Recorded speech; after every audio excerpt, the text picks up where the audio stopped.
Movie की शुरुआत होती है और शुरुआत में हम जिस कैरेक्टर को देखते हैं उसका नाम है डैन। डैन और उसके साथियों को हम देखते हैं कि एक वॉर के दौरान पानी में गिरते हैं। अब यहाँ से 28 साल पहले का टाइम दिखाया जाता है जहाँ हम डैन को देखते हैं कि डैन एक हाई स्कूल का बायोलॉजी का टीचर है। डैन अपनी वाइफ एमी और बेटी मोरी के साथ रहता है। डैन चाहता है कि आर्मी रिसर्च लैब में वो काम करे, इसलिए वहाँ पे उसने जॉब के लिए अप्लाई किया होता है, जिसका आज ही इंटरव्यू उसको देना होता है। फिर डैन अपने घर जाता है। उसके घर पे क्रिसमस की पार्टी चल रही होती है। वहाँ डैन अपनी वाइफ एमी को सब कुछ बताता है अपने इंटरव्यू के बारे में। ये सुनकर एमी बहुत ज़्यादा उस पर गुस्सा करती है। वो चाहती है कि आज का दिन वो उसके साथ टाइम स्पेंड करे, उसकी फैमिली के साथ टाइम स्पेंड करे। बातों बातों में एमी डैन को बताती है कि उसके फादर ने मूरी को क्रिसमस का कार्ड भेजा है। ये सुनकर डैन को बहुत ज़्यादा गुस्सा आ जाता है, क्योंकि बहुत पहले डैन को उसके फादर ने छोड़ दिया था, जिसकी वजह से डैन को उन पर बहुत ज़्यादा गुस्सा था। और ये कहकर वो वहाँ से इंटरव्यू के लिए चला जाता है। रास्ते में उसे कंपनी की तरफ से फ़ोन आता है। फ़ोन में उसको कहा जाता है कि उसे रिजेक्ट करके किसी और को उसकी जगह पे रख लिया है।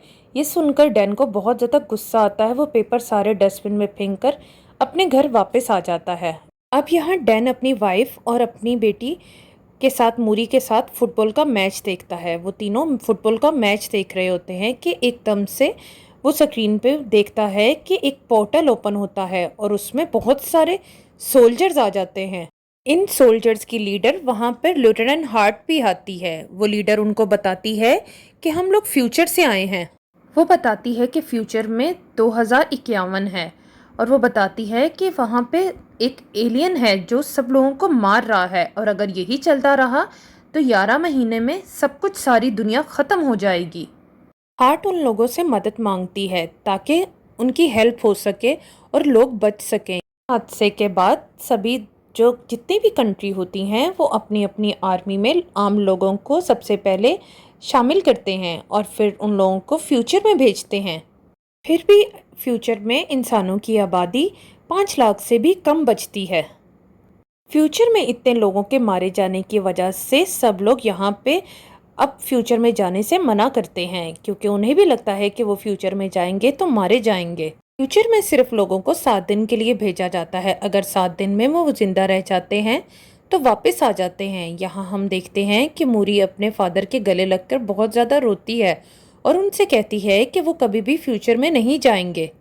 अगले दिन जब डैन अपनी क्लास में होता है तो उसके मोबाइल पे एक मैसेज आता है। इमरजेंसी अलार्म एक आता है कि फौरी तौर पर उसको आर्मी रिसर्च लैब में बुलाया गया है। वो सोचता है कि उसकी वहाँ पे ज़रूरत है। वो फ़ौरन वहाँ पे जाता है, क्योंकि वो ये सोच रहा होता है कि उसने वहाँ पे जॉब अप्लाई की है और हो सकता है कि वहाँ पे उसको जॉब मिल गई है। अगले दिन जब वो जहाँ वहाँ पे जाता है तो एकदम से परेशान हो जाता है। वो लोग उसको पकड़कर एक सीट पे बिठा लेते हैं और उसके बाजू के साथ किसी चीज़ को बांध देते हैं और उसे मशीन में डाल देते हैं। वो ये सब देखकर बहुत ज़्यादा हैरान होता है। तभी डैन को पता चलता है कि उसे वो लोग फ्यूचर में भेजने वाले हैं, और तभी वहाँ पे वो लोग उसे बताते हैं कि उसकी 7 साल में डेथ हो जाएगी। अब यहाँ से उस मशीन से उसका जब हाथ बाहर निकालते हैं तो वो देखते हैं कि उसके हाथ में एक बेल्ट होती है, जिस पर उन्होंने अपनी एक डिवाइस लगाई होती है। वो उससे कहते हैं कि तुम्हारे पास आज का दिन है और तुम यहाँ से कहीं भी भागकर नहीं जा सकते हो। यहाँ डैन को कहा जाता है कि अगर उसने इस डिवाइस के साथ कोई भी छेड़छाड़ी की तो वो लोग उसे जेल में डाल देंगे। अब उसे 24 घंटे का टाइम दिया जाता है जिसमें अपने वो सारे काम ख़त्म कर ले। इसके बाद उसे फ्यूचर में जाने की उसे ट्रेनिंग दी जाएगी वहाँ पर। ये सब डैन की मर्ज़ी के ख़िलाफ़ हो रहा था। अब यहाँ हम एमी को देखते हैं जो फ्यूचर से आए लोगों की थेरापी कर रही होती है। वो वहाँ पे उनकी साइको की टीचर होती है और वहाँ पे उन लोगों का थेरापी कर रही होती है। और वहाँ पे आता है डैन। डैन उनको बताता है कि वहाँ पे उसको फ्यूचर में भेजा जा रहा है। ये सब सुनकर एमी बहुत परेशान हो जाती है, क्योंकि एमी को पता है कि वहाँ से वापस आना बहुत मुश्किल है। इस पर एमी डैन को कहती है कि ये चिप सिर्फ तुम्हारे फादर निकाल सकते हैं, तो तुम अपने फादर के पास वहाँ पे चले जाओ। पहले तो डैन मना कर देता है, पर वो डैन फिर उसे कहता है कि ठीक है मैं चला जाता हूँ। डैन अपने फादर के पास जाता है तो वहाँ पे वो उनसे कहता है कि वो इसमें से उसकी डिवाइस निकाल दें।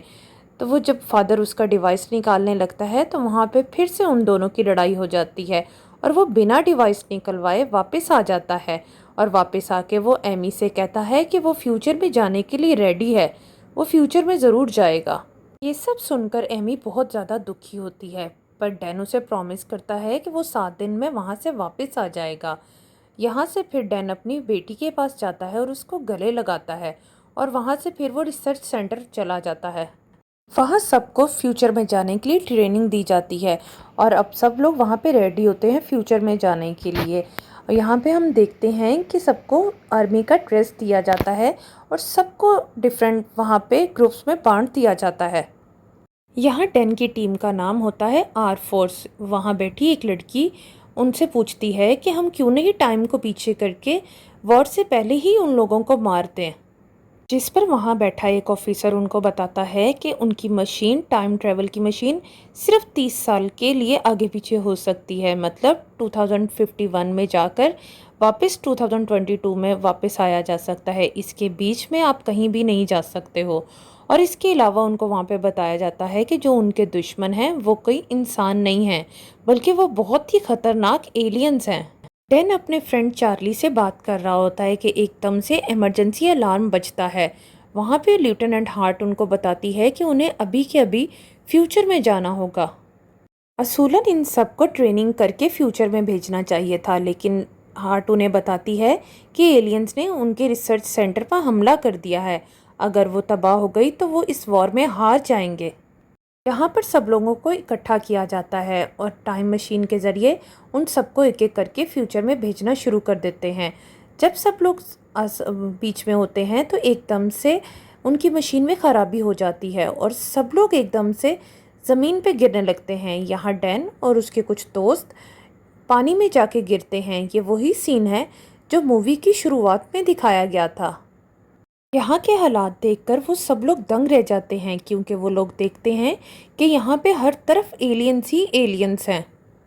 अब यहाँ हम फ्यूचर की कर्नल को देखते हैं जो डैन से कांटेक्ट करती है और डैन से कहती है कि उसे बचे हुए लोगों को सेफली एक जगह पे लाना होगा। अब डैन सब लोगों को लेकर लैब की तरफ चला जाता है। जब वो लैब के अंदर जाता है तो वहाँ पे डैन देखता है कि वहाँ पे एलियंस ने सब लोगों को मार दिया है। वो ये सब देखकर एकदम दंग रह जाता है। जब कर्नल को पता चलता है कि सब लोग मारे गए हैं तो वो बहुत दुखी होती है। कर्नल डैन को कहती है कि वहाँ पे लैब में रखी हार्ड ड्राइव वापस लेकर आए। इन लोगों के पास टाइम बहुत कम होता है क्योंकि एलियन लैब के अंदर आ रहे होते हैं। कर्नल डैन को वहाँ पे रखी सारी बायोलॉजिकल मटेरियल्स भी साथ लाने के लिए कहती है। वहाँ पे एलियंस भी आने लगते हैं, इसीलिए वहाँ पे वो लोग लैब में एक बॉम्ब रखकर उसे तबाह करने के लिए वहाँ से बाहर आ जाते हैं। कर्नल बताती है कि डैन और उसके साथियों के पास सिर्फ 3 मिनट हैं। 3 मिनट के बाद लैब को ब्लास्ट कर दिया जाएगा। जब वो लोग वहाँ से लैब से बाहर जा रहे होते हैं तो एलियंस उन पर अटैक कर देते हैं। ये बहुत ही पावरफुल एलियंस होते हैं। इन लोगों पर गोलियों का कोई भी असर नहीं हो रहा होता है। इस लड़ाई में डैन के बहुत से साथी मारे जाते हैं। अब जो लोग बच जाते हैं वो लैब से बाहर आने लगते हैं तो उनके पीछे पीछे एलियंस भी आ जाते हैं और इसी दौरान वहाँ पर आर्मी भी आ जाती है। एलियंस उन्हें भी मार देते हैं। कोई रास्ता यहाँ पर जब नज़र नहीं आता डैन को, तो डैन और उसके साथी एलियंस पर शूट करने लग जाते हैं। थोड़ी ही देर वहाँ पर एक बहुत बड़ा ब्लास्ट होता है जिसमें सारे एलियंस मारे जाते हैं। एलियंस के साथ वहाँ पर डैन के बहुत ज़्यादा साथी भी मारे जाते हैं और वहाँ पर डैन और उसके बहुत से साथी वहाँ पे घायल हो जाते हैं। फिर डैन की जब आँख खुलती है तो वो अपने आप को एक कैंप में पाता है। जब उसे थोड़ी होश आती है तो उसे पता चलता है कि उसके और चार्ली के अलावा बाकी और कोई भी नहीं बचा। वो कैंप से बाहर आते हैं पर वहाँ पे उन्हें एक तीसरा अपना दोस्त वहाँ पे उनको नज़र आता है जिसका नाम डोरियन है। डोरियन फ्यूचर में तीसरी दफ़ा आ चुका है। डैन उससे पूछता है कि उसे मरने से डर नहीं लगता। डोरियन उसे बताता है कि उसे कैंसर है, घर बैठकर मरने से बेहतर है कि इस तरह से अपनी ज़िंदगी को यूज़ कर सके। अभी यहाँ 2 लोग आते हैं और सिर्फ डैन को अपने साथ चलने के लिए कहते हैं। डोरियन और चार्ली को कैंप में रुकने के लिए कहते हैं। डैन डोरियन से कहता है कि चार्ली का ख्याल रखे, वो बहुत ज़्यादा डरा हुआ है क्योंकि चार्ली वहाँ नहीं जाना चाहता। अब डैन वहाँ पर जाता है तो उसे अपनी बेटी मूरी मिलती है। मूरी फ्यूचर की कर्नल होती है। जब डैन उसे अपनी बेटी को कर्नल के रूप में देखता है तो बहुत ज़्यादा खुश होता है। खुशी में उसके आंसू निकल आते हैं। जैसे ही डैन अपनी बेटी के पास जाने लगता है तो मूरी उसे रोक देती है। मूरी उसे कहती है कि उसने यहाँ पर उसको इमोशनल होने के लिए नहीं बुलाया है। डैन से कहती है कि उसे एक ख़ास वजह की वजह से यहाँ बुलाया है। डैन उससे पूछता है पर मूरी उसे कहती है कि उसे वक़्त आने पे बताया जाएगा। फिर मूरी उसको अंदर लेके आ जाती है और वहाँ उसे लैब में एलियन फीमेल को दिखाती है जो बहुत ही ज़्यादा ताकतवर होती है। वो बताती है कि फीमेल एलियन ही ज़मीन के नीचे रहकर मेल एलियन को पैदा करती हैं और मेल एलियन इन सब फीमेल एलियन की हिफाजत करते हैं। फिर मूरी डैन को अपने साथ लेकर एक सीक्रेट मिशन पर जाती है।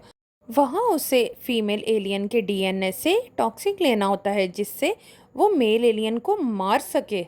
मूरी का ख्याल था कि अगर फीमेल एलियन को मार दिया जाए तो फिर मेल एलियन पैदा ही नहीं होंगे। इससे कुछ जो बाकी फीमेल एलियन मरने के बाद जो कुछ मेल एलियन रह जाएंगे उन्हें मारकर वो ये वॉर जीत जाएंगे। अब वो लोग वहाँ पर जहाँ पर एलियन ज़मीन के अंदर रहते हैं वहाँ जाते हैं। वहाँ जाके मूरी डेंस को ऊपर रहने के लिए कहती है और खुद नीचे चली जाती है। नीचे आकर मूरी अपने वहाँ पर एलियन से लड़ने लगती है जो फीमेल एलियन होती है। फीमेल एलियन बहुत ही ज़्यादा ताकतवर होती है। वो अपनी आवाज़ लगाकर वहाँ पर मेल एलियन को बुलाती है। मेल एलियन की आवाज़ से वहाँ पर बहुत ज़्यादा मेल एलियन आ जाते हैं। ये सब देखकर मूरी के फादर डैन बहुत ज़्यादा परेशान हो जाते हैं और वो नीचे आ जाते हैं अपनी बेटी को बचाने के लिए। और वहाँ पे वो लोग सब वहाँ पे एलियन को मार के फीमेल एलियन को पकड़ लेते हैं। जब वो वहाँ से जा रहे होते हैं तो वहाँ पर बहुत से आर्मी के लोग मारे जाते हैं। अब यहाँ डैन और मूरी एक गाड़ी में बैठकर उनको शूट करने लग जाते हैं और शूट करते करते वो ऐसी जगह पर निकल आते हैं जहाँ पर कोई भी एलियन नहीं होता। वहाँ पर मूरी डैन पे गुस्सा करती है कि वो उसके पीछे नीचे क्यों उतरा। डैन कहता है कि वो उसकी बेटी है और अपनी बेटी को बचाने के लिए नीचे उतरा था। पर मूरी को बहुत ज़्यादा गुस्सा होता है डैन पे। यहाँ पर पता चलता है कि डैन बहुत पहले उसको छोड़ गया था। उसको बचपन में ही उसने अपनी माँ को छोड़ दिया था और सारी ज़िंदगी उसने डैन के बगैर गुजारी है। इसलिए उसको ठीक से डैन से मिलती भी नहीं और डैन पर गुस्सा करती है। डैन ये सब सुनकर बहुत ज़्यादा अपसेट हो जाता है। मूरी डैन को बताती है कि वो बचपन में ही उसकी फादर की डेथ हो गई थी।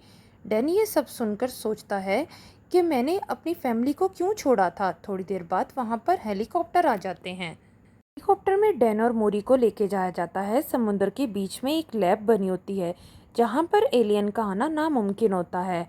वहाँ पर मूरी जाती है। मूरी वहाँ पर उसी एलियन का जो फीमेल एलियन होती है वहाँ पर होती है उसका डीएनए सैंपल लेती है। डीएनए सैंपल से उसे पता चलता है कि उसे एक नहीं बल्कि बहुत से डीएनए सैंपल लेने होंगे जाकर उसको वहाँ पे टॉक्सिन मिलेगा। मूरी बहुत से डीएनए सैंपल्स पे काम करती है पर उसे कोई भी 100% अभी नहीं मिल रहा होता है। मूरी पूरी रात जागकर सैंपल पर टेस्ट करती है पर उसे अभी तक कोई भी अच्छा रिजल्ट नहीं मिलता है। भी वहाँ डैन आता है। डैन मूरी से कहता है रेस्ट करने के लिए। आज के दिन डैन को यहाँ पूरे 7 दिन हो चुके थे और आज के दिन ही उसको वापस जाना था। डैन मूरी से पूछता है कि उसने उसे यहाँ क्यों बुलाया था। मूरी उसे कहती है अगर ये टॉक्सिन बन गया तो तुम इसे अपनी दुनिया में वापस लेकर जाना तुम्हारा काम है क्योंकि यहाँ पे और टॉक्सिन बनने में बहुत वक्त लग जाएगा। पर जब तुम वहाँ पर इसको लेके जाओगे तो वहाँ बहुत ज़्यादा टाइम होगा और वहाँ पर जब इसका टॉक्सिन बन जाएगा तो उस वहाँ पे वॉर को रोका जा सकता है। यहाँ पे तभी 100% होते हुए वो सैंपल दिखता है और यहाँ पे एलियन को देखते हैं कि एलियन बहुत ज़ोर ज़ोर से चिल्लाने लगती है जिसकी आवाज़ सुनकर बहुत से एलियन वहाँ पर आ जाते हैं। इनकी तादाद इतनी ज़्यादा थी कि सबको मारना बहुत मुश्किल था। वहीं डैन और मूरी एक साथ वहाँ पर उनको मारने लगते हैं लेकिन वहाँ पर वो एलियन उस फीमेल एलियन को आज़ाद करवा लेते हैं। डैन को वहाँ पहुँचना होता है जहाँ से उसने अपने फ्यूचर में वापस जाना है और ये दोनों आगे बढ़ते हैं और हम देखते हैं कि एलियन मूरी पर हमला कर देती है और जब एलियन मूरी पर हमला करती है तो मूरी बुरी तरह से घायल हो जाती है। वहाँ पे डैन उसे पकड़ के एक साइड पे ले आता है। टाइम मशीन ऑन हो जाती है और मूरी अपने फादर डैन से माफ़ी मांगती है और उससे बताती है कि वो उससे बहुत ज़्यादा प्यार करती है। यहाँ पर डैन मूरी को अपने साथ लेके जाना चाहता है पास्ट में, पर मूरी उसको देख के कहती है कि उस बहुत ज़्यादा उसको सॉरी करती है और यहीं पे एकदम से एलियन हमला कर देती है मूरी पर और तभी डैन उसको बचाने लगता है, लेकिन टाइम मशीन के ज़रिए वो वापस आ जाता है पास्ट में। यहाँ डैन के साथ उसके फ्रेंड चार्ली और डोरियन भी आए होते हैं। डैन लेफ्टिनेंट हार्ट को वो टॉक्सिन देता है और बताता है कि जिसे ज़्यादा तादाद में बनाकर फ्यूचर में भेज सकें। यहीं पे हार्ट बताती है डैन को कि वो लोग ये वॉर हार चुके हैं और तभी डैन अपने घर आता है और घर आके उसकी वाइफ को गले लगाता है। उसकी वाइफ डैन को देखकर बहुत ज़्यादा खुश होती है। डैन अपनी बेटी मूरी को भी मिलता है और मूरी को अपने गले लगाता है और जब रात होती है तो वो उसके पास ही बैठा रहता है। यहाँ पर डैन अपनी वाइफ के पास जब आता है तो वो अपनी वाइफ को फ्यूचर वाली मूरी के बारे में बताता है कि उसने वहाँ पर उसको देखा था। डैन फ्यूचर में होने वाली वॉर को रोकना के बारे में सोचता है और फिर वो अपने फ्रेंड डोरियन के पास जाता है और डोरियन से एलियन का नेल मांगता है।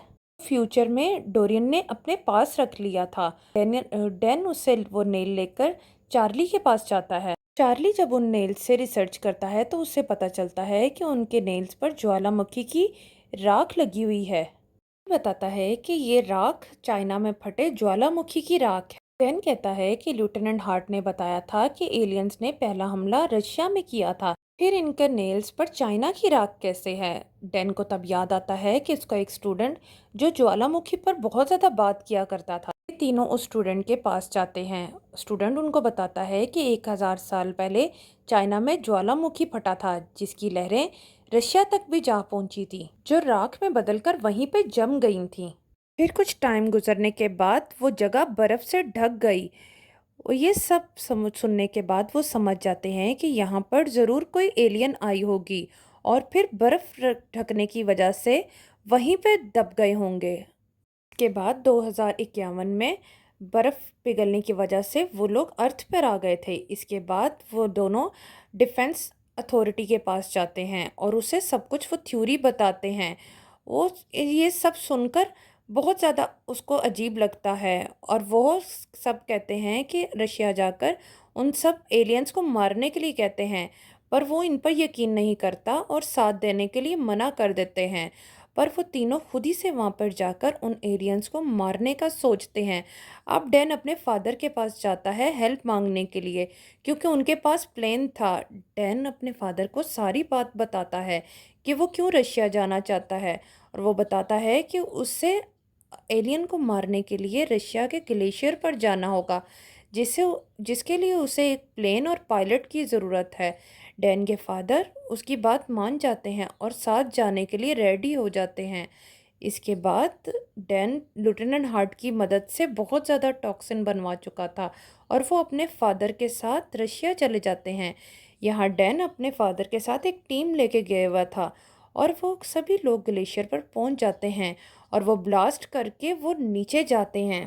वहाँ पर उससे एलियन शिप दिखाई देती है जो बहुत टाइम पहले क्रैश हो गई थी। वहाँ पर उन्हें एलियन की डेड बॉडीज मिलती हैं। वहाँ पर उन्हें पता चलता है कि एलियंस वहाँ पर कुछ जिंदा रखने के लिए अपने आप को और वहाँ पर सो रहे हैं, जिसके बाद वो उन टॉक्सिन से उन एलियंस को मारने लगते हैं, जिस दौरान फीमेल एलियन जाग जाती है और उन सब पर हमला कर देती है।